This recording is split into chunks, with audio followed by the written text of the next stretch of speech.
Hello students, welcome to Panchajanya IAS. ನಾನು ನವೀನ್ ಕುಮಾರ್. ಇವತ್ತಿನ the Hindu ಪತ್ರಿಕೆ ವಿಶ್ಲೇಷಣೆಗೆ ನಿಮಗೆಲ್ಲರಿಗೂ ಸ್ವಾಗತ. ಮೊದಲನೇ ವಿಷಯ, food security to nutrition security. ಆಹಾರ ಭದ್ರತೆಯಿಂದ ಪೋಷಣೆ ಭದ್ರತೆಯತ್ತ ನಮ್ಮ ಗಮನವನ್ನು ತಿರುಗಿಸಬೇಕು, ಬದಲಾಯಿಸಬೇಕು ಅಂತ ಪ್ರಧಾನಮಂತ್ರಿ ನರೇಂದ್ರ ಮೋದಿ ಅವರು ಹೇಳ್ತಾ ಇದ್ದಾರೆ. PM Modi urge Indian scientist to move from food security to nutrition security, emphasizing development of biofortified crops, low-cost fertilizers, and personalized medicine, combat malnutrition and improve public health. ಸಾರ್ವಜನಿಕ ಆರೋಗ್ಯವನ್ನ ಸುಧಾರಿಸಲಿಕ್ಕೋಸ್ಕರ ಏನೇನು ಅವಶ್ಯಕತೆ ಇದೆ ಈಗ ಡೆವಲಪ್ಮೆಂಟ್ ಆಗೋದು ಅಂತಂದ್ರೆ ಬಯೋಫೋರ್ಟಿಫೈಡ್ ಕ್ರಾಪ್ಸ್. ಬಯೋಫೋರ್ಟಿಫೈಡ್ ಅಂತಂದ್ರೆ ಫೋರ್ಟಿಫಿಕೇಶನ್ ಅಂತ ನೀವು ಕೇಳಿರಬಹುದು. ಆಹಾರ ಬೆಳೆಗಳಿಗೆ ಬೇರೆ ಬೇರೆ ನ್ಯೂಟ್ರಿಷನ್ಗಳನ್ನ ಸೈಂಟಿಫಿಕ್ ಆಗಿ ಆಡ್ ಮಾಡ್ತಾರೆ. ಇನ್ನು ಫರ್ಟಿಲೈಸರ್ಗಳ ಕಾಸ್ಟ್ ಅನ್ನು ಕಡಿಮೆ ಮಾಡೋದು, ಅದರ ಜೊತೆ ಪರ್ಸನಲೈಸ್ಡ್ ಮೆಡಿಸಿನ್, ವ್ಯಕ್ತಿಯ ವೈಯಕ್ತಿಕ ಆದ್ಯತೆಗಳಿಗೆ ತಕ್ಕ ಹಾಗಿರುವಂತಹ ಒಂದು ಮೆಡಿಸಿನ್ಗಳು, ಔಷಧಿಗಳು, ಇದೆಲ್ಲವನ್ನ ಸಹ ನಾವೀಗ ಡೆವಲಪ್ ಮಾಡಬೇಕಾದ ಅವಶ್ಯಕತೆ ಇದೆ. ಯಾಕಂತಂದ್ರೆ ಮಾಲ್ ನ್ಯೂಟ್ರಿಷನ್, ಅಪೌಷ್ಟಿಕತೆಯ ವಿರುದ್ಧ ಹೋರಾಡಬೇಕಾದ ಸಂದರ್ಭ ಇದೆ. ಅದರ ಜೊತೆ ಸಾರ್ವಜನಿಕ ಆರೋಗ್ಯ, ಇದನ್ನ ಸಹ ಇಂಪ್ರೂವ್ ಮಾಡ್ಕೋಬೇಕಾದ ನಮ್ಮ ಮುಂದಿದೆ. ಇನ್ನು ಸೈನ್ಸ್ ಅಂಡ್ ಟೆಕ್ನಾಲಜಿ ಗೋಲ್ಸ್ ನೋಡೋದಾದ್ರೆ, emerging science technology and innovations conclave replaces the Indian Science Congress, aiming to encourage innovation in areas like clean battery storage and bioengineering. ಮೊದಲು ಇಂಡಿಯನ್ ಸೈನ್ಸ್ ಕಾಂಗ್ರೆಸ್ ಅಂತ ಇತ್ತು, ಈಗ ಅದನ್ನ emerging science technology and innovation conclave replace ಮಾಡ್ತಾ ಇದೆ. ಏನಿದ್ರ ಉದ್ದೇಶ ಅಂತಂದ್ರೆ innovation ಅನ್ನ ಎನ್ಕರೇಜ್ ಮಾಡೋದು, ಅದರಲ್ಲೂ ಮುಖ್ಯವಾಗಿ clean battery storage, bio engineering ಇಂಥ ಫೀಲ್ಡ್ಗಳಲ್ಲಿ ಇನೋವೇಷನ್ ಜಾಸ್ತಿ ಮಾಡೋದು ಇದರ ಉದ್ದೇಶ. ಮತ್ತೆ India's research and development expenditure and deep tech startups have increased, supported by the 1 lakh crore national research foundation. ನಮ್ಮ ದೇಶದಲ್ಲಿ ಯಾವಾಗಲಿಂದನೂ ಒಂದು ಸಮಸ್ಯೆ ಏನಂತಂದ್ರೆ ರಿಸರ್ಚ್ ಮತ್ತೆ ಡೆವಲಪ್ಮೆಂಟ್ಗೆ ನಮ್ಮ ಎಕ್ಸ್ಪೆಂಡಿಚರ್, ನಮ್ಮ ಖರ್ಚು ಅವಶ್ಯಕ ಆಗಿರುವಷ್ಟು ಇರೋದಿಲ್ಲ, ಯಾವತ್ತು ಕಡಿಮೆ ಇರುತ್ತೆ. ಈಗ ಸದ್ಯದ ಪರಿಸ್ಥಿತಿಯಲ್ಲಿ ಇಲ್ಲಿ ಹೇಳಿರೋ ಪ್ರಕಾರ ಈಗ ಡೀಪ್ ಟೆಕ್ ಸ್ಟಾರ್ಟ್ಅಪ್ಗಳಿರುತ್ತೆ, ಅವುಗಳನ್ನು ಸಹ ಎನ್ಕರೇಜ್ ಮಾಡ್ತಾ ಇದ್ದಾರೆ, ಮತ್ತೆ ಈ ಎಕ್ಸ್ಪೆಂಡಿಚರ್ ಸಹ ಹೆಚ್ಚಿಸ್ತಾ ಇದ್ದಾರೆ ಅಂತ ಹೇಳ್ತಾ ಇದ್ದಾರೆ. ಅದರ ಜೊತೆ national research foundation 1 lakh crore ಮುಖ್ಯವಾಗಿ ಅದಕ್ಕೋಸ್ಕರ ಬಿಡುಗಡೆ ಮಾಡಿದ್ದಾರೆ. ಗ್ಲೋಬಲ್ ವಿಷನ್ ನೋಡೋದಾದ್ರೆ, PM called for greater collaboration between scientists and industries to strengthen India's innovation ecosystem and address emerging challenges in environment, climate and health. ಇಂಡಸ್ಟ್ರಿಗಳು ಒಂಥರ ಮುಂದೋಗ್ಕೊಂಡು ಹೋಗ್ತಾ ಇರುತ್ತೆ, ಇನ್ನೊಂದು ಕಡೆ ಸೈಂಟಿಸ್ಟ್ಗಳು ರಿಸರ್ಚ್ ಮಾಡ್ತಾ ಇರ್ತಾರೆ. ಆದ್ರೆ ಇವು ಎರಡರ ನಡುವೆ ಒಂದು ಕೊಲಾಬರೇಷನ್ ಬೇಕು. ಆವಾಗ ಮಾತ್ರ ನಾವು ದೊಡ್ಡ ದೊಡ್ಡ ಸಮಸ್ಯೆಗಳಾದಂತಹ ಕ್ಲೈಮೇಟ್ ಚೇಂಜು, ಎನ್ವೈರ್ಮೆಂಟು, ಹೆಲ್ತ್ ಇಂತಹ ಸಮಸ್ಯೆಗಳನ್ನ ನಿವಾರಿಸಲಿಕ್ಕೆ ಆಗೋದು. ಆ ಒಂದು ಕೊಲಾಬರೇಷನ್ ಬೇಕು ಅಂತ ಮಾನ್ಯ ಪ್ರಧಾನಮಂತ್ರಿಗಳವರು ಹೇಳಿದ್ದಾರೆ. ನೀವು ಮಾರ್ನಿಂಗ್ ನ್ಯೂಸ್ ಹೈಲೈಟ್ಸ್ ಅನ್ನ ಕೇಳೋದಾದ್ರೆ ಪ್ರತಿದಿನ ಹೇಳ್ತಾ ಇದ್ದೇನೆ, ನನ್ನ UPSC ಮೈಂಡ್ ಗೇಮ್ ಚಾನಲ್ ಅನ್ನು ನೋಡಬಹುದು. ಅಲ್ಲಿ ಮಾರ್ನಿಂಗ್ ನಾನು ಪ್ರಜಾವಾಣಿಯ ಕೆಲವು ಮುಖ್ಯವಾದ ವಿಷಯಗಳನ್ನ, ಹಿಂದುವಿನ ಪ್ರಮುಖ ವಿಷಯಗಳನ್ನ ಬೇರೆ ಬೇರೆ ಕಾಂಪಿಟೇಟಿವ್ ಎಕ್ಸಾಮ್ಗೆ UPSC ಮೈಂಡ್ ಗೇಮ್ ಚಾನಲ್ ಅಲ್ಲಿ ಬೆಳಗ್ಗೆ 8 ರಿಂದ 9 ಗಂಟೆ ಅವಧಿಯಲ್ಲಿ ಅಪ್ಲೋಡ್ ಮಾಡ್ತೇನೆ. ಅದು ಇಷ್ಟು ಅನಾಲಿಸಿಸ್ ತರ ವಿವರ ಆಗಿರೋದಿಲ್ಲ, 5 ರಿಂದ 10 ನಿಮಿಷದೊಳಗಡೆ ಅವತ್ತಿನ ಮುಖ್ಯ ವಿಷಯಗಳಿರುತ್ತೆ. ನನ್ನ ಬೇಕಿದ್ರೆ ನೀವು ನೋಡಬಹುದು, ಸಬ್ಸ್ಕ್ರೈಬ್ ಮಾಡಬಹುದು. ಮುಂದಿನ ವಿಚಾರ, ಗ್ರೇಟ್ ನಿಕೋಬಾರ್ ಐಲ್ಯಾಂಡ್ ಪ್ರಾಜೆಕ್ಟ್. ಇದ್ರ ಬಗ್ಗೆ ಮೊದಲು ಸಹ ಹಿಂದೂದಲ್ಲಿ ಆರ್ಟಿಕಲ್ಗಳು ಬಂದಿತ್ತು. ಸೋನಿಯಾ ಗಾಂಧಿಯವರೇ ಒಂದು ಆರ್ಟಿಕಲ್ ಬರೆದಿದ್ರು. ಗ್ರೇಟ್ ನಿಕೋಬಾರ್ ಐಲ್ಯಾಂಡ್ ಪ್ರಾಜೆಕ್ಟ್, ಇದರ ಒಂದು ವರ್ತ್ ನೋಡಿ 92,000 crore. ಇದರಲ್ಲಿ ಟ್ರಾನ್ಸ್ಶಿಪ್ಮೆಂಟ್ ಪೋರ್ಟ್ ಇದೆ, airport, power plant and township, ಇದೆಲ್ಲವನ್ನ ಗ್ರೇಟ್ ನಿಕೋಬಾರ್ ಐಲ್ಯಾಂಡ್ ಪ್ರಾಜೆಕ್ಟ್ ಅಲ್ಲಿ ಇನ್ಕ್ಲೂಡ್ ಮಾಡಿದ್ದಾರೆ. ಏನಿದ್ರ ಉದ್ದೇಶ? It aims to boost infrastructure and connectivity in the Andaman Nicobar Island. ಒಂದು ಅಂಡಮಾನ್ ನಿಕೋಬಾರ್ ದ್ವೀಪ ಪ್ರದೇಶದಲ್ಲಿ ಮೂಲ ಸೌಕರ್ಯಗಳನ್ನ, ಸಂಪರ್ಕವನ್ನ ಹೆಚ್ಚಿಸೋದು, ಬೂಸ್ಟ್ ಮಾಡೋದು ಇದರ ಉದ್ದೇಶ. ಇನ್ನು denotification of tribal reserve, administration prepare ಆಗ್ತಾ ಇದೆ. has prepared a GIS-based map for denotification and renotification of tribal reserve land. Implement the project in consultation with the local tribal bodies like the Andaman Adim Janjati Vikas Samiti. ಈಗ ಅಲ್ಲಿ infrastructure ನಿರ್ಮಿಸಬೇಕಾದ್ರೆ ಅಲ್ಲಿರುವಂತಹ ಎಷ್ಟೋ ಲ್ಯಾಂಡ್ಗಳನ್ನ ಸರ್ಕಾರ ತನ್ನ ವಶಕ್ಕೆ ಪಡ್ಕೊಳ್ಬೇಕಾಗುತ್ತೆ, denotify ಮಾಡಬೇಕಾಗುತ್ತೆ, ಅದರ ಜೊತೆ ರಿನೋಟಿಫಿಕೇಶನ್ ಸಹ ಮಾಡಬೇಕಾಗುತ್ತೆ ಆ ಟ್ರೈಬಲ್ ರಿಸರ್ವ್ ಲ್ಯಾಂಡ್ ಅನ್ನ, ಪ್ರಾಜೆಕ್ಟ್ ಇಂಪ್ಲಿಮೆಂಟ್ ಆಗಬೇಕು ಅಂತಂದ್ರೆ. ಹಾಗಾಗಿ ಅಲ್ಲಿನ ಲೋಕಲ್ ಟ್ರೈಬಲ್ ಬಾಡೀಸ್ಗಳ ಜೊತೆ ಈಗ ಸರ್ಕಾರ ಕನ್ಸಲ್ಟೇಷನ್ ನಡೆಸ್ತಾ ಇದೆ. Comprehensive tribal welfare plan and transit accommodations for project staff are being set up to address tribal concerns, particularly those of the Champagne people.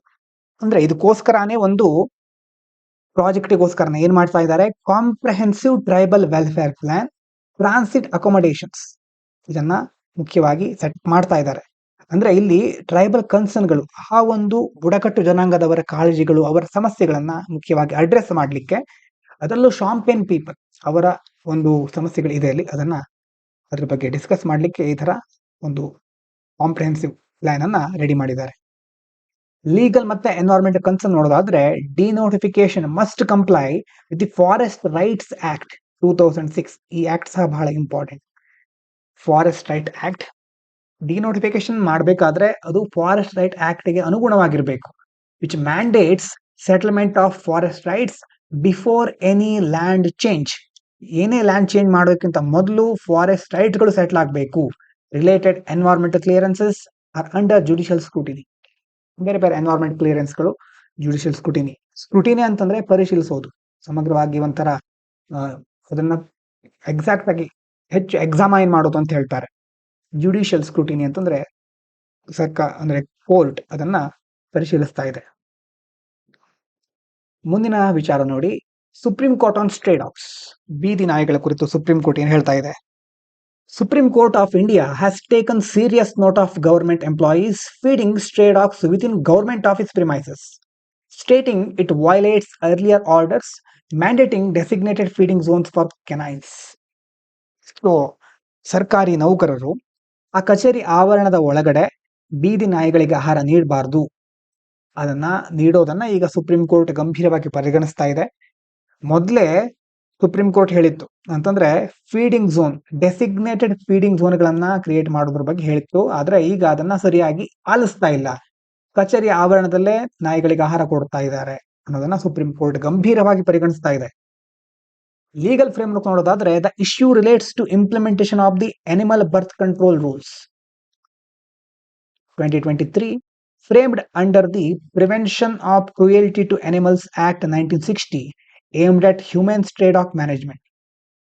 ಅಂದ್ರೆ ಈ ಒಂದು ಇಶ್ಯೂ ರಿಲೇಟೆಡ್ ಆಗಿರೋದು ರೂಲ್ಸ್ ಇದೆ, ಒಂದು ಅನಿಮಲ್ ಬರ್ತ್ ಕಂಟ್ರೋಲ್, ABC ಅಂತ ಕರೀತಾರೆ short ಆಗಿ, ABC rules 2023. ಇದನ್ನ ಫ್ರೇಮ್ ಮಾಡಿರೋದು prevention of cruelty to animals act, ಅದರ ಅಂಡರ್ ಅಲ್ಲಿ ಫ್ರೇಮ್ ಮಾಡಿದ್ದಾರೆ. ಅಂದ್ರೆ ಸ್ಟ್ರೇ ಡಾಗ್ ಮ್ಯಾನೇಜ್ಮೆಂಟ್ ಅನ್ನ ಸಹ ಹ್ಯೂಮೇನ್ ಆಗಿ ಮಾಡಬೇಕು ಅಲ್ವಾ. ಹ್ಯೂಮೇನ್ ಆಗ ಅಂತಂದ್ರೆ ಮಾನವೀಯವಾಗಿ ಅದನ್ನು ನಿರ್ವಹಿಸಬೇಕು, ಅದಕ್ಕೋಸ್ಕರ ಆ ಒಂದು ರೂಲ್ಸ್ ಗಳನ್ನ ಜಾರಿಗೆ ತಂದಿದ್ದಾರೆ.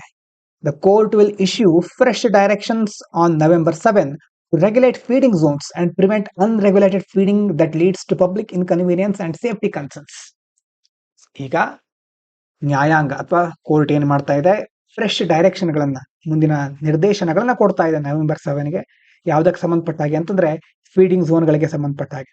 ಅನ್ರೆಗ್ಯುಲೇಟೆಡ್ ಫೀಡಿಂಗ್ ಒಳ್ಳೇದಲ್ಲ, ಅದರಿಂದಾಗಿ ಪಬ್ಲಿಕ್ ಗೆ ಇನ್ಕನ್ವೀನಿಯನ್ಸ್ ಉಂಟಾಗಬಹುದು, ಸೇಫ್ಟಿ ಕನ್ಸರ್ನ್ಗಳು ಸಹ ಎದುರಾಗಬಹುದು. ಅದು ಸುಪ್ರೀಂ ಕೋರ್ಟಿನ ಒಂದು ಕಾಳಜಿ. ಇಂಡಿಯಾ ಬಹ್ರೇನ್ ಬಗ್ಗೆ ವಿಷಯ ಇದೆ ನೋಡೋಣ. India and Bahrain held a high joint commission meeting led by EAM S Jaishankar, external affairs minister EAM ಅಂತಂದ್ರೆ, and Bahrain's foreign minister Abdul Latif bin Rashid Al Zayani to strengthen defence and trade cooperation. ರಕ್ಷಣೆ ಮತ್ತು ವ್ಯಾಪಾರ ಸಹಕಾರವನ್ನ ಬಲಪಡಿಸಲಿಕ್ಕೆ ಎರಡೂ ದೇಶದ ವಿದೇಶಾಂಗ ಸಚಿವರು meet ಆಗಿದ್ದಾರೆ, ಸಭೆಯನ್ನು ನಡೆಸಿದ್ದಾರೆ. India is among Bahrain's top 5 trading partners. Both sides agreed to begin negotiations on a double taxation avoidance agreement to boost investment and provide tax certainty. ಎರಡು ದೇಶಗಳು double taxation avoidance agreement DTAA ಏನಿದು ಅಂತ ತಿಳ್ಕೊಂಡು comment ಮಾಡಿ. DTAA ಏನದ್ರ ಅರ್ಥ ತಿಳ್ಕೊಳ್ಳಿ. Economy ಆದವರಿಗೆ already ಇದು ಗೊತ್ತಿರುತ್ತೆ. ಡಬಲ್ ಟ್ಯಾಕ್ಸೇಷನ್ ಅವಾಯ್ಡೆನ್ಸ್ ಅಗ್ರಿಮೆಂಟ್, ಇದರ ಬಗ್ಗೆ ನೆಗೋಸಿಯೇಷನ್ ಮಾಡ್ಲಿಕ್ಕೆ ಎರಡು ಸೈಡ್ಗಳು ಒಪ್ಕೊಂಡಿದ್ದಾವೆ. ಅದರ ಜೊತೆ ಇಂಡಿಯಾ ನೋಡಿ, ಬಹರೇನಿನ ಟಾಪ್ 5 ಟ್ರೇಡಿಂಗ್ ಪಾರ್ಟ್ನರ್ಗಳಲ್ಲಿ ಒಂದು ಅಂತಂದ್ರೆ 5 ಮುಖ್ಯ ವ್ಯಾಪಾರ ಪಾಲುದಾರ ದೇಶಗಳಲ್ಲಿ ಭಾರತ ಸಹ ಒಂದು. India reiterated its support for lasting peace plan in Gaza, aligning with its stance on stability in the West Asian region. Bharat ಮತ್ತೆ ಹೇಳ್ತಾ ಇದೆ, ಭಾರತ ಏನಂತ, ಪೀಸ್ ಪ್ಲಾನ್ ಒಳ್ಳೆಯದು, ಇಲ್ಲಿ ಶಾಂತಿ ನೆಲೆಸಬೇಕು, ಮತ್ತೆ ವೆಸ್ಟ್ ಏಷ್ಯನ್ ರೀಜನ್ ನಲ್ಲಿ ಸ್ಟೆಬಿಲಿಟಿ ಇರಬೇಕು ಅನ್ನೋದನ್ನ ಭಾರತ ತನ್ನ ನಿಲುವನ್ನ ಮತ್ತೆ ಹೇಳಿದೆ.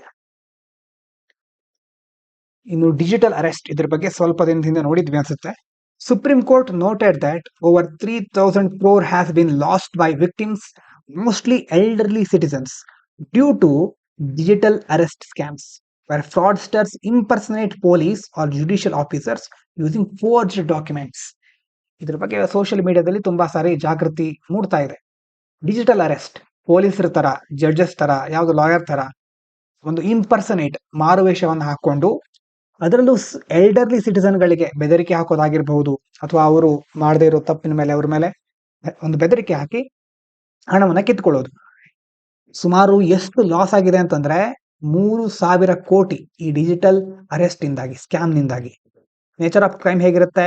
The cyber crimes often operated by trans national money laundering gangs. Trans national ಅಂತಂದ್ರೆ ಏನು? ಅವರು ನಮ್ಮ ದೇಶದಲ್ಲಿ ಆಪರೇಟ್ ಮಾಡ್ತಾ ಇರೋದಿಲ್ಲ, ಬೇರೆ ಬೇರೆ ಕಡೆ ಅವರ ಗುಂಪಿರುತ್ತೆ. ಆ ಗುಂಪಿನಿಂದಾಗಿ ಒಂದೇ ಕಡೆ ಅವ್ರ ಸೆಂಟರ್ ಇರೋದಿಲ್ಲ. ಎಕ್ಸ್ಪ್ಲಾಯ್ಟ್ AI ಬೇಸ್ಡ್ ಟೆಕ್ನಾಲಜೀಸ್, ಇದನ್ನ AI ನ ಯೂಸ್ ಮಾಡ್ಕೊಳ್ತಾ ಇದ್ದಾರೆ. Fake official communication, money extort ಮಾಡೋದು, ಇದೆಲ್ಲ ಮಾಡ್ತಾ ಇದ್ದಾರೆ. Court termed digital arrest as very big challenge and directed stronger action by enforcement agencies like CBI against such frauds. ಇದೊಂದು ಬಹಳ ದೊಡ್ಡ ಸವಾಲು ಇದು. ಹಾಗಾಗಿ ಎನ್ಫೋರ್ಸ್ಮೆಂಟ್ ಏಜೆನ್ಸಿಗಳು, CBI ಮತ್ತೆ ಬೇರೆ ಬೇರೆ ಕ್ರಮ ಕೈಗೊಳ್ಳುವ ಸಂಸ್ಥೆಗಳಿರುತ್ತಲ್ವಾ, ಅವ್ರಿಗೆ ಕರೆಕ್ಟ್ ಆಗಿ ಇನ್ನಷ್ಟು ಸ್ಟ್ರಾಂಗ್ ಆಗಿ ಆಕ್ಷನ್ ತೆಗೆದುಕೊಳ್ಳಿ ಅಂತ ಹೇಳ್ತಾ ಇದೆ court. Issue highlights growing cyber crime threats in India and the need for digital literacy, cyber security measures and legal safeguards to protect vulnerable populations. ಈ ಇಶ್ಯೂ ನಮ್ಗೇನು ಗೊತ್ತಾಗುತ್ತೆ?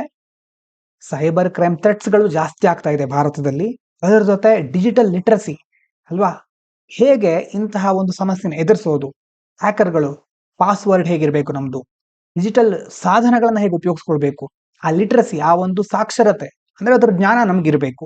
ಸೈಬರ್ ಸೆಕ್ಯೂರಿಟಿ ಮೆಜರ್ಗಳಂತಂದ್ರೆ ಏನು, ಏನೇನು ಕ್ರಮ ನಾವು ಕೈಗೊಂಡ್ರೆ ನಾವು ಸೇಫ್ ಆಗಿರ್ತೇವೆ, ಲೀಗಲ್ ಸೇಫ್ ಗಾರ್ಡ್ಸ್, ಇದೆಲ್ಲದರ ಬಗ್ಗೆ ಮುಖ್ಯವಾಗಿ ಈಗ ಇತ್ತೀಚಿನ ದಿನಗಳಲ್ಲಿ ಬಹಳ ಗಮನವನ್ನು ಕೊಡ್ಲೇಬೇಕಾದ ಅವಶ್ಯಕತೆ ಇದೆ. ಯಾಕಂತಂದ್ರೆ ವಲ್ನರೇಬಲ್ ಪಾಪ್ಯುಲೇಷನ್ಸ್, ದುರ್ಬಲ ವರ್ಗದವರು ಅಂತಂದ್ರೆ ಯಾರು? ಎಲ್ಡರ್ಲಿ ಪೀಪಲ್, ಮತ್ತೆ ವಿಮೆನ್, ಚೈಲ್ಡ್, LGBTQ ಕಮ್ಯುನಿಟಿಗಳು, ಮತ್ತೆ ಬೇರೆ ಬೇರೆ ತುಂಬಾ ಸ್ಪೆಷಲಿ ಏಬಲ್ಡ್ ಪರ್ಸನ್ಗಳು ಅಲ್ವಾ, ವಿಶೇಷ ಚೇತನರು ಅಂತ ಹೇಳ್ತೇವೆ. ಇದೆಲ್ಲ ಪಾಪ್ಯುಲೇಷನ್, ಇಂತಹ ಪಾಪ್ಯುಲೇಷನ್ ಇದರಿಂದ ಸಮಸ್ಯೆಗೆ ಒಳಗಾಗ್ತಾ ಇದೆ. Next, Kaveri river high concentration of heavy metals. Study by Bharathidasan University, Tiruchirappalli, published in Environmental Earth Science August 2024, found high concentration of heavy metals, notably cadmium and lead, in Kaveri river sediments and fish species, exceeding safe limits for human consumption. ಅರ್ಥ ಏನು? ಒಂದು study ಆಗಿದೆ. ಸ್ಟಡಿಯಲ್ಲಿ ಏನ್ ಹೇಳ್ತಾ ಇದ್ದಾರೆ ಅಂತಂದ್ರೆ, Kaveri river ಸೆಡಿಮೆಂಟ್ಗಳು, Kaveri ನದಿ ಆ ಒಂದು ಪಕ್ಕದಲ್ಲಿ ಕೆಸರು ಇರುತ್ತೆ, ಹೂಳಿರುತ್ತೆ, ಹೂಳಿನಲ್ಲಿ ಮತ್ತೆ ಅದ್ರ ಜೊತೆ ಅಲ್ಲಿರುವಂತಹ ಫಿಶ್ಗಳಲ್ಲಿ ಕ್ಯಾಡ್ಮಿಯಂ, ಸೀಸದಂತಹ ವಿಷಕಾರಿ ಅಂಶ ಪತ್ತೆ ಆಗ್ತಾ ಇದೆ. ಅದು ಹ್ಯೂಮನ್ ಕನ್ಸಂಪ್ಷನ್ಗೆ, ಮಾನವ ಸೇವನೆಗೆ ಒಳ್ಳೆಯದಲ್ಲ ಆ ಫಿಶ್ಗಳು. Prolonged fish consumption from Kaveri poses non carcinogenic and carcinogenic health risk. Cancer ಉಂಟು ಮಾಡೋದು ಕಾರ್ಸಿನೋಜೆನಿಕ್ ಅದು, ಮತ್ತೆ ಅದರ ಬದಲು ಬೇರೆ ಬೇರೆ ಸಮಸ್ಯೆಗಳು ಸಹ ಉಂಟಾಗಬಹುದು. Especially to frequent consumers and children. ಅದರಲ್ಲಿ ಜಾಸ್ತಿ ಹೆಚ್ಚು ಅಪಾಯ ಇರೋದು ಯಾರಿಗೆ? ಫ್ರೀಕ್ವೆಂಟ್ ಕನ್ಸ್ಯೂಮರ್ಸ್, ಪದೇ ಪದೇ ಮೀನುಗಾರಿಕೆ ನಡೆಸೋರು, ಮಕ್ಕಳಿಗೆ.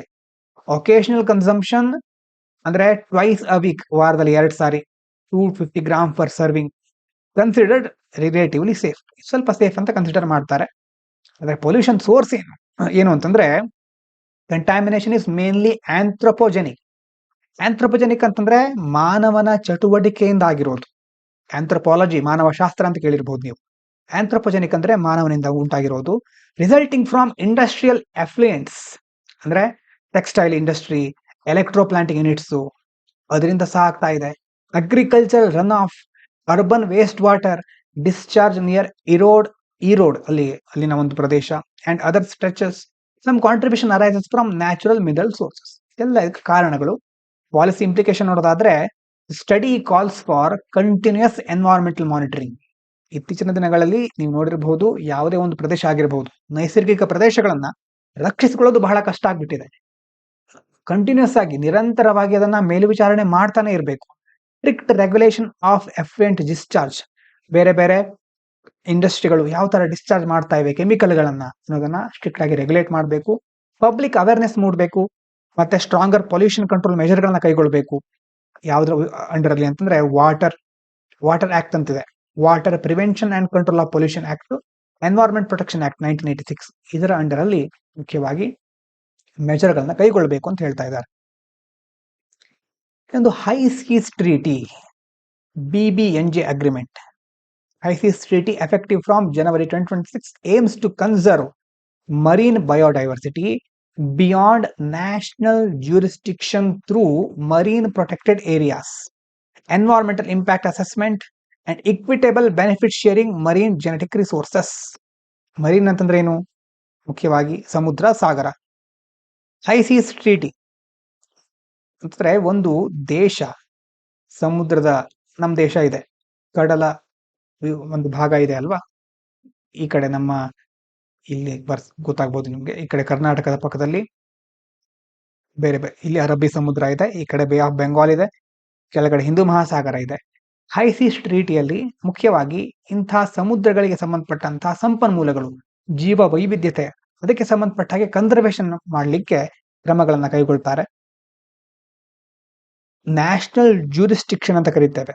ಅಂತಂದ್ರೆ ಒಂದು ರಾಷ್ಟ್ರದ ನ್ಯಾಯ ವ್ಯಾಪ್ತಿ, ಅದನ್ನ ಮೀರಿದ ಮೇಲೆ ಜೀವಿಗಳ ವೈವಿಧ್ಯತೆ ಇರುತ್ತಲ್ವಾ, ಅದು ಸಾಗರ ಸಂರಕ್ಷಿತ ಪ್ರದೇಶಗಳು, ಮತ್ತೆ ಪರಿಸರದ ಮೇಲಾಗುವ ಮೌಲ್ಯ, ಏನೇನು ಎಫೆಕ್ಟ್ ಆಗುತ್ತೆ ಅದು ಮೌಲ್ಯಮಾಪನ ಮಾಡೋದು, ಮತ್ತೆ ಇಕ್ವಿಟೇಬಲ್ ಬೆನಿಫಿಟ್ ಶೇರಿಂಗು, ಇದೆಲ್ಲವನ್ನು ಕನ್ಸಿಡರ್ ಮಾಡ್ತಾರೆ. ಮರೀನ್ ಜೆನೆಟಿಕ್ ರಿಸೋರ್ಸ್ಗಳನ್ನ ಹೇಗೆ ಯೂಸ್ ಮಾಡೋದು, ಎಷ್ಟು ಬೆನಿಫಿಟ್ ಯಾರಿಗಿರ್ಬೇಕು ಅನ್ನೋದೆಲ್ಲ ಇಲ್ಲಿ ಡಿಸ್ಕಸ್ ಆಗುತ್ತೆ. ಇಲ್ಲೊಂದು ಪ್ರಿನ್ಸಿಪಲ್ ಬರುತ್ತೆ, common heritage of humankind. ಅಂದ್ರೆ ಅರ್ಥ ಏನಂತಂದ್ರೆ, means that resources of the high seas belong collectively to all humanity and must be shared fairly, contrasting with the freedom of the high seas that allows unrestricted resource use. ಅಂದ್ರೆ ಈ ಸಮುದ್ರದ ಸಂಪನ್ಮೂಲಗಳು ಸಾಮೂಹಿಕವಾಗಿ ಇಡೀ ಮಾನವ ಕುಲಕ್ಕೆ ಸೇರಿರೋದು. ಒಂದರ್ಥದಲ್ಲಿ ನಾವು ಎಥಿಕಲ್ ಆಗಿ ನೋಡೋದಾದ್ರೆ ಈ ಪಾಯಿಂಟ್ ಏನ್ ಹೇಳುತ್ತೆ, ಮನುಷ್ಯನಿಗೋಸ್ಕರನೇ ಇರೋದು. ಹಾಗಾದ್ರೆ ಎಲ್ಲ ಮನುಷ್ಯ ಏನ್ ಬೇಕಾದ್ರೂ ಮಾಡ್ಬಹುದಾ?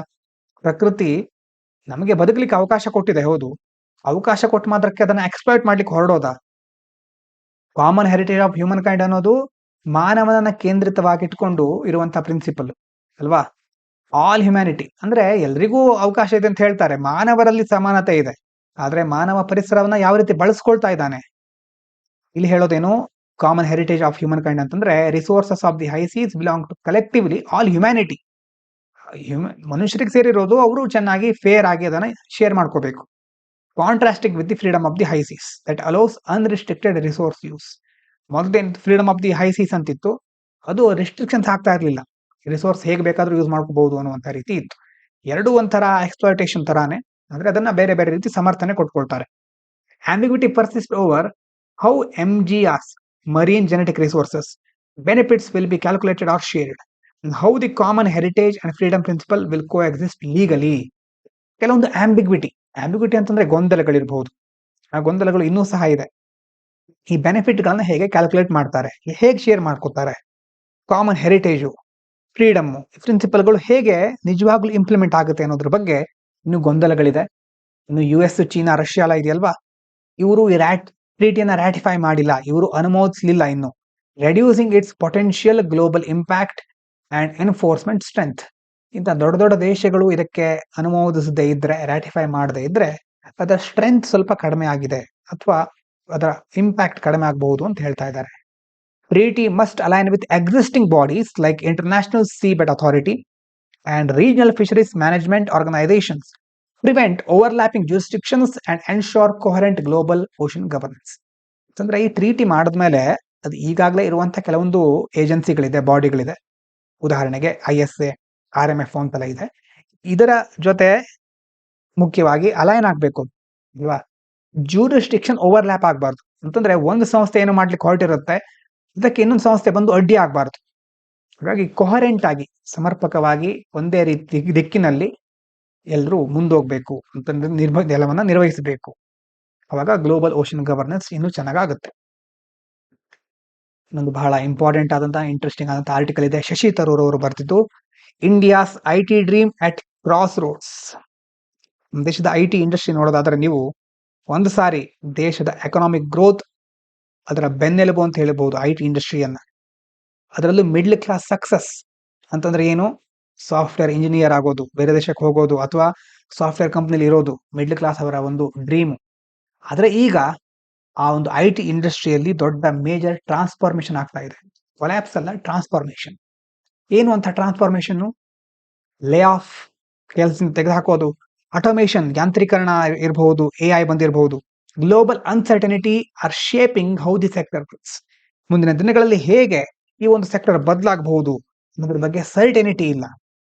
ಕೀ ಮೆಸೇಜ್ ಏನಂತಂದ್ರೆ, India's I T must reinvent it self for the age of artificial intelligence. AI ಬಂದ ಮೇಲೆ ಮೊದಲಿನ ತರ ನಾವಿರ್ಲಿಕ್ಕೆ ಆಗೋದಿಲ್ಲ ಅಲ್ವಾ? ನಮ್ಮನ್ನ ನಾವು ರೀಇನ್ವೆಂಟ್ ಮಾಡ್ಕೊಳ್ಬೇಕು. ರೀಇನ್ವೆಂಟ್ ಅಂತಂದ್ರೆ ಮತ್ತೆ ಹೊಸ ಹೊಸ ಬದಲಾವಣೆಗೆ ನಮ್ಮನ್ನ ಸಹ ಬದಲಾಯಿಸ್ಕೊಳ್ಬೇಕು. ಅಪ್ಗ್ರೇಡ್ ಆಗದೆ ಇದ್ರೆ ನಾವು ಡೌನ್ ಗ್ರೇಡ್ ಆಗ್ತೇವೆ, ಪ್ರಪಂಚದಲ್ಲಿ ಹಿಂದುಳಿದು ಬಿಡ್ತೇವೆ. ಹಾಗಾಗಿ ನಮ್ಮ ದೇಶ ಸಹ ಇದರಲ್ಲಿ ಮುಂದುವರಿತಾ ಹೋಗ್ಬೇಕು ಅಂತಂದ್ರೆ ರೀಇನ್ವೆಂಟ್ ಮಾಡ್ಕೊಳ್ಬೇಕು. ಬ್ಯಾಕ್ ಗ್ರೌಂಡ್ ನೋಡೋದಾದ್ರೆ, for nearly 30 years, IT companies like Infosys, TCS, Wipro were seen as dream employers. Infosys ಅಲ್ಲಿ ಇದ್ದಾರೆ, TCS, ವಿಪ್ರೋದಲ್ಲಿ ಇದ್ದಾರೆ ಅಂತಂದ್ರೆ ಒಳ್ಳೆ ಕಂಪನಿದು, ಗವರ್ಮೆಂಟ್ ಜಾಬ್ ತರನೇ ಅಂತ ಎಷ್ಟು ಜನ ಹೇಳ್ತಾ ಇದ್ರು. ಆ ಸೆಕ್ಟರ್ ನಿಂದಾಗಿ ಸುಮಾರು GDPಗೆ 7% ಅಷ್ಟು ಕಾಂಟ್ರಿಬ್ಯೂಷನ್ ಬರ್ತಾ ಇತ್ತು. ಅದ್ರ ಜೊತೆ 6 million ಪೀಪಲ್ಗೆ ಎಂಪ್ಲಾಯ್ಮೆಂಟ್ ಜನರೇಟ್ ಆಗಿತ್ತು, ಅಷ್ಟು ಜನರಿಗೆ ಕೆಲಸ ಸಿಕ್ಕಿತ್ತು. ಇದು only about 1% of total work force. ಇಡೀ ವರ್ಕ್ ಫೋರ್ಸ್ ನಲ್ಲಿ 1% ಆಗಿರ್ಬಹುದು. ಆದ್ರೆ ರೀಸೆಂಟ್ ಆಗಿ ಏನಾಗ್ಬಿಟ್ಟಿದೆ, ಡ್ರೀಮ್ ಹ್ಯಾಸ್ ಡಿಮ್ಡ್. TCS ಸುಮಾರು ಒಂದೇ ಕ್ವಾರ್ಟರ್ ನಲ್ಲಿ 20,000 ಎಂಪ್ಲಾಯಿಗಳನ್ನ ಲೇ ಆಫ್ ಮಾಡಿದೆ. ಮತ್ತೆ ತುಂಬಾ ಕಡೆ ನೀವು ಕೇಳಿರ್ತೀರಿ, ಅಮೆಝಾನ್ ಇರಬಹುದು, ಜಗತ್ತಿನಲ್ಲಿ ತುಂಬಾ ಕಂಪನಿಗಳು ಲೇ ಆಫ್ ಮಾಡ್ತಾ ಇವೆ. ಯಾಕೆ ಆಗ್ತಾ ಇದೆ ಹೀಗೆ ಅಂತಂದ್ರೆ 3 ಮುಖ್ಯವಾದ ಕಾರಣಗಳನ್ನ ಕೊಡ್ತಾರೆ ಇಲ್ಲಿ. AI ಡ್ರಿವನ್ ಆಟೋಮೇಶನ್ ಅಲ್ವಾ?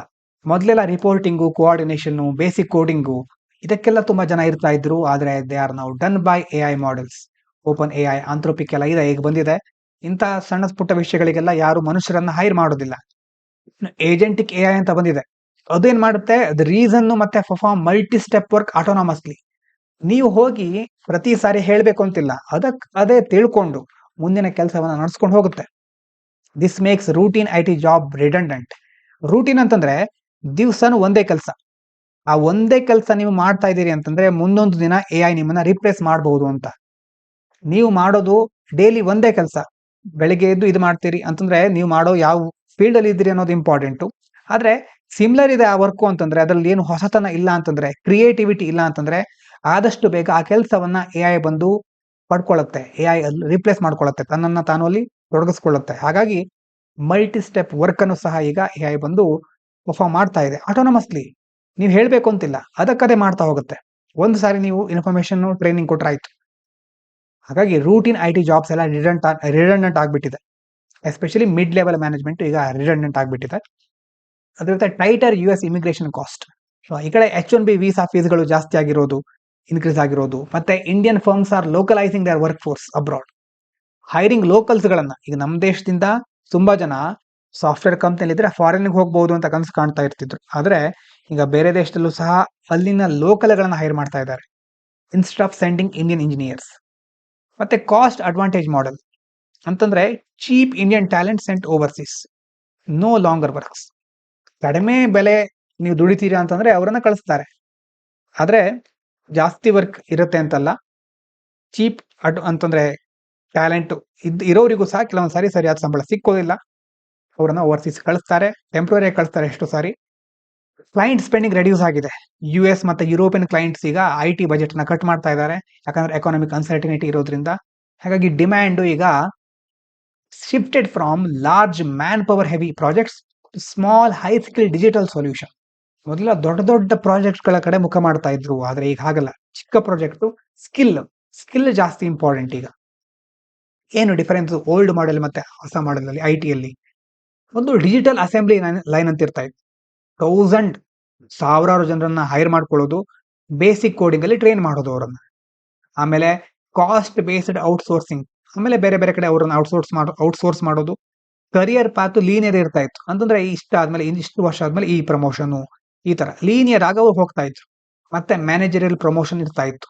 ಆದ್ರೆ ಈಗ ಹೊಸ ಮಾಡೆಲ್ ಏನಾಗ್ತಾ ಇದೆ, ದೊಡ್ಡದೆಲ್ಲ ಕಡಿಮೆ ಆಗಿ ಸ್ಮಾಲ್ ಅಜೈಲ್ ಟೀಮ್ಸ್ ಗಳು ಬರ್ತಾ ಇದೆ. ಡೀಪ್ AI ಕ್ಲೌಡ್ ಸ್ಕಿಲ್ ಗಳೆಲ್ಲ ಜಾಸ್ತಿ ಈಗ ಹೆಚ್ಚು ಪ್ರಾಮುಖ್ಯತೆ ಪಡ್ಕೊಳ್ತಾ ಇದೆ. ಸೊಲ್ಯೂಷನ್ ಬೇಸ್ಡ್ ಕನ್ಸಲ್ಟಿಂಗ್ ಅಲ್ವಾ, ಸೊಲ್ಯೂಷನ್ ಮುಖ್ಯ. ಈಗ ಅದ್ರ ಆಧಾರದ ಮೇಲೆ ಕನ್ಸಲ್ಟೇಷನ್ ಇರುತ್ತೆ. ನಾನ್ ಲೀನಿಯರ್, ಈಗ ಕರಿಯರ್ ಅನ್ನೋದು 5 ವರ್ಷಕ್ಕೆ ಪ್ರಮೋಷನ್ ಆಗೇ ಬಿಡುತ್ತೆ ಅಂತಲ್ಲ, ಸ್ಕಿಲ್ ಡ್ರಿವನ್ ಕರಿಯರ್ ಅಂತ ಕರೀತಾರೆ. ನಿಮ್ಮ ಕೌಶಲ್ಯ ಯಾವ ರೀತಿ ಇದೆ ಅದರ ಆಧಾರದ ಮೇಲೆ ನಿಮ್ಮ ಕರಿಯರ್ ಡೆವಲಪ್ಮೆಂಟ್ ಆಗ್ತಾ ಹೋಗುತ್ತೆ. Technical specialisation valued more. ಇವಾಗ ಟೆಕ್ನಿಕಾಲಿಟಿ, ಮ್ಯಾನೇಜ್ಮೆಂಟ್ ಈಗ ಎ ಐ ಸಹ ಮಾಡ್ತಾ ಇದೆ, ಕೋಡಿಂಗ್ ಸಹ ಮಾಡ್ತಾ ಇದೆ, ಆದ್ರೆ ಎಲ್ಲಾ ಫೀಲ್ಡ್ ಅಲ್ಲೂ ನಿಮ್ಗೆ ಎಷ್ಟು ನಾಲೆಜ್ ಇದೆ ಅನ್ನೋದು ಈಗ ಇಂಪಾರ್ಟೆಂಟ್. ಅದಕ್ಕೋಸ್ಕರ ಕ್ಲೈಂಟ್ಸ್ ಗಳೆಲ್ಲ ಈಗ ಏನ್ ಮಾಡ್ತಾ ಇದ್ದಾರೆ, ಕ್ಲೌಡ್ ಆರ್ಕಿಟೆಕ್ಚರ್ಗಳು, cyber security, generative A I ಇವುಗಳ ಕಡೆ ಜಾಸ್ತಿ ಮುಖ ಮಾಡ್ತಾ ಇದ್ದಾರೆ, ಇವುಗಳಿಗೆ ಜಾಸ್ತಿ ಮಹತ್ವ ಕೊಡ್ತಾ ಇದ್ದಾರೆ. ಆರ್ಮೀಸ್ ಆಫ್ ಕೋಡರ್ಸ್ ಗಳ ಕತೆ ಮುಗೀತು ಅಂತಂದ್ರೆ, ಒಂದು ಯಾವುದೋ ಒಂದು ಲ್ಯಾಂಗ್ವೇಜ್ ಅಲ್ಲಿ, ಪೈಥಾನು, ತುಂಬಾ ಲ್ಯಾಂಗ್ವೇಜಸ್ ಇದೆ ಅಂತಂದ್ರೆ ಇಂಪಾರ್ಟೆಂಟೇ ಇದು. ಇದರಲ್ಲಿ ಬೇಸಿಕ್ ಕೋಡಿಂಗ್ ಬರುತ್ತೆ ಅಂತಂದ್ರೆ ಈಗ ಅವಕಾಶಗಳು ಇರೋದಿಲ್ಲ. ಅಡ್ವಾನ್ಸ್ಡ್ ಎ ಐ ಲೆವೆಲ್ ಅಲ್ಲಿ, ಮಷಿನ್ ಲರ್ನಿಂಗ್ ಲೆವೆಲ್ ಅಲ್ಲಿ ಕಲ್ತ್ಕೊಂಡಿರ್ಬೇಕಾಗತ್ತೆ. ನೀವು ಫ್ರೆಶರ್ ಆಗಿ ಜಾಯ್ನ್ ಆಗಬಹುದು, ಆದ್ರೆ ಒಳಗಡೆ ಇರ್ಲಿಕ್ಕೆ ತುಂಬಾ ದಿನ ನೀವು ಸ್ಕಿಲ್ ಅನ್ನ ಅಪ್ಡೇಟ್ ಮಾಡ್ಕೊಳ್ಳೇಬೇಕು. ಅದಕ್ಕೆ ಹೇಳೋದು ಸ್ಕಿಲ್ ಕ್ರೈಸಿಸ್ ಅಂತ. Many mid career employees promoted for management roles lack deep tech skills ಅಲ್ವಾ. ಮ್ಯಾನೇಜ್ಮೆಂಟ್ ರೋಲಿಗೆ ಪ್ರಮೋಟ್ ಆಗಿರ್ತಾರೆ, ಆದ್ರೆ ಟೆಕ್ನಾಲಜಿ ಸ್ಕಿಲ್ ಇರೋದಿಲ್ಲ. ಹಳೆ ಸ್ಕಿಲ್ಗಳೆಲ್ಲ ಇರುತ್ತೆ, ಸ್ಯಾಪು, ಇಸಿಸಿ, ಮೇನ್ ಫ್ರೇಮ್ ಅಂತೆಲ್ಲ ಬೇಸಿಕ್ ಜಾವ ಗೊತ್ತಿರುತ್ತೆ, ಅದೆಲ್ಲ ಅಬ್ಸೊಲೀಟ್, ಅದೆಲ್ಲ ಯಾವಾಗಲೂ ಅದ್ರ ಕತೆ ಮುಗಿದ ಹಾಗೆ. ಯಾಕಂದ್ರೆ ಎ ಐ ಟೂಲ್ಸ್ ಅದನ್ನ ಇನ್ನೂ ಚೆನ್ನಾಗಿ ಮಾಡುತ್ತೆ. A I tools can perform those task effectively. ಹಾಗಾಗಿ ಕಂಪನೀಸ್ ಫೇಸ್ ಪೇನ್ಫುಲ್ ಕಂಪನಿಗಳಿಗೆಲ್ಲ ಈಗ ಎಕ್ಸ್ಪೀರಿಯನ್ಸ್ ಸ್ಟಾಫ್ಗಳು ಜಾಬ್ ಅನ್ನ ಕಳ್ಕೊಳ್ತಾ ಇದ್ದಾರೆ, ಫ್ರೆಶ್ ಗ್ರಾಜುಯೇಟ್ಸ್ಗಳು ಆಪರ್ಚುನಿಟಿ ಪಡ್ಕೊಳ್ತಾ ಇಲ್ಲ. Company spending heavily on retraining. ಕಂಪನೀಸ್ಗಳು ಇರೋರಿಗೆ ಟ್ರೈನಿಂಗ್ ಕೊಟ್ಟು ಅವರನ್ನ ಉಳಿಸ್ಕೊಳ್ಳಿಕ್ ನೋಡ್ತಾ ಇದೆ. ಎಕ್ಸ್ಪೀರಿಯನ್ಸ್ ಇರೋರನ್ನ ಕಳಿಸ್ತಾ ಇದ್ದಾರೆ, ಹೊಸಬ್ರನ್ನ ಹೈರ್ ಮಾಡ್ತಾ ಇಲ್ಲ. ಸಜೆಸ್ಟೆಡ್ ಪಾಲಿಸಿ ಮೆಜರ್ಸ್ ಏನ್ ಹೇಳಿದ್ದಾರೆ ಇದರಲ್ಲಿ, ಮ್ಯಾಂಡೇಟರಿ ಸೆವರೆನ್ಸ್ ಪೇ ಅಂತಂದ್ರೆ 6 to 9 months ಸ್ಯಾಲರಿ. ಯಾರಾದ್ರೂ ಲೇ ಆಫ್ ಆದ್ರೆ ಆ ಲೇಡ್ ಆಫ್ ಎಂಪ್ಲಾಯೀಸ್ ಗಳು ಇರ್ತಾರಲ್ವಾ, ಅವರಿಗೆ ಅಟ್ಲೀಸ್ಟ್ 6 ರಿಂದ 9 ತಿಂಗಳ ಸ್ಯಾಲರಿಯನ್ನು ಕೊಡಬೇಕು. ಯಾಕಂದ್ರೆ ಆ ಒಂದು ಸಮಯದಲ್ಲಿ ಅವರು ರೀಸ್ಕಿಲ್ ಮಾಡ್ಕೊಳ್ಬಹುದು. A I upskilling at a scale. TCS trained 5.5 lakh in basic AI and 1 lakh in advanced AI. Upskilling ಆಗ್ತಾ ಇದೆ ಒಂದ್ ಕಡೆ. ಇದು should become an industry wide norm. ಈ ತರ ಎ ಐ ಕಲಿಸೋದು ಇಡೀ ಇಂಡಸ್ಟ್ರಿಯಲ್ಲಿ ಹಬ್ಬಬೇಕು. ಎಲ್ಲ ಕಡೆ ಎ ಐ ಕಡೆ, ಎ ಐ ಇರಬಹುದು, ಹೊಸ ಹೊಸ ಟೆಕ್ನಾಲಜಿ ಕಡೆ ಮುಖ ಮಾಡಿ ಅದನ್ನ ಅಡಾಪ್ಟ್ ಮಾಡ್ಕೋಬೇಕು. Curriculum reform in colleges. Move beyond rote coding. ಕೇವಲ ಕೋಡಿಂಗ್ ಬಂದ್ರೆ ಸಾಕಾಗೋದಿಲ್ಲ, ಮಷಿನ್ ಲರ್ನಿಂಗ್ ಬೇಕು, ಎ ಐ ಎಥಿಕ್ಸ್ ಬೇಕು, ಪ್ರಾಡಕ್ಟ್ ಥಿಂಕಿಂಗ್ ಬೇಕು, ಸಾಫ್ಟ್ ಸ್ಕಿಲ್ಗಳು ಬೇಕು. ಇದೆಲ್ಲವನ್ನ ಸಹ ಈಗಿನ ಕಾಲೇಜುಗಳಲ್ಲಿ ಕಲಿಸಬೇಕಾಗತ್ತೆ. ಇದ್ರ ಜೊತೆ ಪಬ್ಲಿಕ್ ಪ್ರೈವೇಟ್ ಪಾರ್ಟ್ನರ್ಶಿಪ್, ಗವರ್ಮೆಂಟ್ ಮತ್ತೆ ಇಂಡಸ್ಟ್ರಿ ಎರಡೂ ಸೇರಿಕೊಂಡು ರೀಸ್ಕಿಲಿಂಗ್ ಪ್ರೋಗ್ರಾಮ್ಗಳಿಗೆ ಫಂಡಿಂಗ್ ಅನ್ನು ಕೊಡೋದು, ಸ್ಟಾರ್ಟ್ಅಪ್ ಗಳಿಗೆ ಸಪೋರ್ಟ್ ಕೊಡಬೇಕು. ಎ ಐ ಮತ್ತೆ ಡೀಪ್ ಟೆಕ್ ಸ್ಟಾರ್ಟ್ಅಪ್ ಗಳಿಗೆ ಪ್ರಮೋಟ್ ಮಾಡೋದು ಕೇವಲ ಐ ಟಿ ಸರ್ವಿಸ್ಗಳು ಮಾತ್ರ ಅಲ್ಲ. ಇನ್ನು ಗ್ಲೋಬಲ್ ಪಾಲಿಸಿ ಲೆವೆಲ್ ಅಲ್ಲಿ ವೀಸಾ ಆಕ್ಸೆಸ್ ಇರಬಹುದು, ಡೇಟಾ ಸಾವರಾನಿಟಿ, ಟ್ರೇಡ್ ಸ್ಟೆಬಿಲಿಟಿ ಎಲ್ಲದನ್ನ ನಾವು ಎನ್ಶೂರ್ ಮಾಡ್ಕೊಳ್ಬೇಕು. ಹ್ಯೂಮನ್ ಸೈಡ್ ನೋಡೋದಾದ್ರೆ, for the first time India's I T sector needs social protection. ಅಂತಂದ್ರೆ ಕರಿಯರ್ ಟ್ರಾನ್ಸಿಷನ್, ಒಂದು ಜಾಬ್ಗೆ ಹೋದ್ಮೇಲೆ ಹೇಗೆ ಟ್ರಾನ್ಸಿಷನ್ ಆಗೋದು, ಬೇರೆ ಕಡೆ ಹೇಗೆ ಮೂವ್ ಆಗೋದು, ಬೇರೆ ಫೀಲ್ಡ್ ಹೇಗೆ ನಾವು ಅಂತ ಸ್ವಿಚ್ ಆಗೋದು. ಮೆಂಟಲ್ ಹೆಲ್ತ್ ಸಪೋರ್ಟ್ ಸಹ ಇಂಪಾರ್ಟೆಂಟ್ ಅಲ್ವಾ, ಮಾನಸಿಕ ಆರೋಗ್ಯ ಬಹಳ ಇಂಪಾರ್ಟೆಂಟ್. ರೀಟ್ರೈನಿಂಗ್ ಸಬ್ಸಿಡಿಗಳನ್ನ ಕೊಡಬಹುದು ಇರಬಹುದು. ಮತ್ತೆ industry can no longer assume lifelong job security ಅಲ್ವಾ. ಇಂಡಸ್ಟ್ರಿಯಲ್ಲಿ ಲೈಫ್ ಲಾಂಗ್ ಜಾಬ್ ಸೆಕ್ಯೂರಿಟಿ ಅಂತ ಈಗ ಯಾವ ಇಂಡಸ್ಟ್ರಿಯಲ್ಲಿ ಇರೋದಿಲ್ಲ, ಪ್ರೈವೇಟ್ ಸೆಕ್ಟರ್ ನಲ್ಲಿ. ಹಾಗಾಗಿ ವೇ ಫಾರ್ವರ್ಡ್ ಏನ್ ಹೇಳ್ತಾರೆ ಅಂತಂದ್ರೆ, ರೀಟ್ರೆಂಚ್ಮೆಂಟ್ ಟು ರೀಇನ್ವೆನ್ಷನ್. ಮೊದ್ಲೇನಿತ್ತು ಮ್ಯಾನ್ ಪವರ್ ಬೇಸ್ಡ್ ಇತ್ತು, ಆದ್ರೆ ಈಗ ನೋಡಿ ಒಳ್ಳೆ ಟರ್ಮ್ ಕೊಟ್ಟಿದ್ದಾರೆ ಇಲ್ಲಿ, ಬಹಳ ಇಂಪಾರ್ಟೆಂಟು. ಎಥಿಕ್ಸ್ ಎಸ್ಸೆಗಳಲ್ಲಿ ಇದನ್ನ ಬಳಸ್ಕೊಂಡ್ರೆ ನಿಮ್ಮ ಆನ್ಸರ್ ಬೇರೆ ಲೆವೆಲ್ಗೆ ಹೋಗುತ್ತೆ. ಮ್ಯಾನ್ ಪವರ್ ಬೇಸ್ಡ್ ಇಂದ ಈಗ ಮೈಂಡ್ ಪವರ್ ಬೇಸ್ಡ್ ಕಡೆ ಮುಖ ಮಾಡಬೇಕು. ಔಟ್ಸೋರ್ಸಿಂಗ್ ಸರ್ವಿಸ್ಗಳಿಂದ ಪ್ರಾಡಕ್ಟ್ ಮತ್ತೆ ಎ ಐ ಕಡೆ ನಾವು ಬದಲಾಗಬೇಕು. ಈಗ ಬದಲಾಗ್ತಾ ಇದ್ದೇವೆ. ಕ್ವಾಂಟಿಟಿ ಆಫ್ ಜಾಬ್ಸ್ ಮೊದಲು ಮುಖ್ಯ ಆಗ್ತಾ ಇತ್ತು, ಈಗ ಕ್ವಾಲಿಟಿ ಆಫ್ ಜಾಬ್ಸ್ ಮುಖ್ಯ ಆಗ್ತಾ ಇದೆ. ಮೊದಲು ಗ್ಯಾರಂಟಿಡ್ ಕರಿಯರ್ ಇರ್ತಾ ಇತ್ತು, ಜಾಬ್ ಸಿಕ್ಕಿದ್ಮೇಲೆ ಮುಗೀತು. ಆದ್ರೆ ಈಗ ಕಂಟಿನ್ಯೂಸ್ ಲರ್ನಿಂಗ್ ಇದ್ರೆ ಮಾತ್ರ job. India must stop measuring success by number of employees and start thinking, are we building innovative solutions that matter in the A I age ಅಲ್ವಾ. ನಂಬರ್ ಆಫ್ ಎಂಪ್ಲಾಯೀಸ್ ಗಳಿಂದ ನಾವು ನಮ್ಮ success ಅನ್ನ define ಮಾಡ್ಲಿಕ್ಕೆ ಆಗೋದಿಲ್ಲ. ಆದ್ರೆ ನಿಜವಾಗ್ಲೂ ಸಕ್ಸಸ್ ಅನ್ನೋದು ಈಗ ಡಿಫೈನ್ ಆಗೋದು ಯಾವ್ದ್ರಿಂದ ಅಂತಂದ್ರೆ, ಈಗಿನ ಎ ಐ ಏಜ್ ನಲ್ಲಿ ನಾವು ಇನೋವೇಟಿವ್ ಸೊಲ್ಯೂಷನ್ ಗಳನ್ನ ಬಿಲ್ಡ್ ಮಾಡ್ತಾ ಇದೀವ, ಅದು ಮುಖ್ಯ. Rose of India's I T sector may have lost a few petals but its roots are strong. ತುಂಬಾ ಚೆನ್ನಾಗಿ ಕೊಟ್ಟಿದ್ದಾರೆ ನೋಡಿ. ಒಂದು ಗುಲಾಬಿ ಹೂವಿದೆ ಅಂತಂದ್ರೆ, ನಮ್ಮ ದೇಶದ ಐ ಟಿ ಸೆಕ್ಟರ್ ಒಂದು ಹೂವಿಗೆ ಕನ್ಸಿಡರ್ ಮಾಡಿದ್ರೆ, ಕೆಲವು ದಳಗಳು ಅದರಲ್ಲಿ ಉದುರು ಹೋಗಿರಬಹುದು, ಲಾಸ್ ಆಗಿರಬಹುದು. ಆದ್ರೆ ಆ ಹೂವಿನ ಆ ಗಿಡದ ಬೇರು ಇನ್ನೂ ಸ್ಟ್ರಾಂಗ್ ಆಗಿದೆ. ಆ ಬೇರಿಗೆ ನಾವು ವಿಷನ್, ಸ್ಕಿಲ್, ಕರೇಜ್ ಅಂತ ನೀರನ್ನ ಹಾಕಬೇಕು, ನರ್ಚರ್ ಮಾಡಬೇಕು. ಆವಾಗ ಆ ಬ್ಲೂಮ್, ಆ ಒಂದು ನಳನಳಿಸುವುದು, ಒಳ್ಳೆಯ ಹೂ ಬಿಡೋದು ಮುಂದುವರಿತಾ ಹೋಗುತ್ತೆ. ಆರ್ಟಿಕಲ್ ಹೇಳಿದ್ದಾರೆ. ಇವಿಷ್ಟು ಇವತ್ತಿನ ಮುಖ್ಯವಾದ ವಿಚಾರಗಳು. ಎಲ್ರಿಗೂ ಧನ್ಯವಾದಗಳು. ಇದು ಪಾಂಚಜನ್ಯ IAS.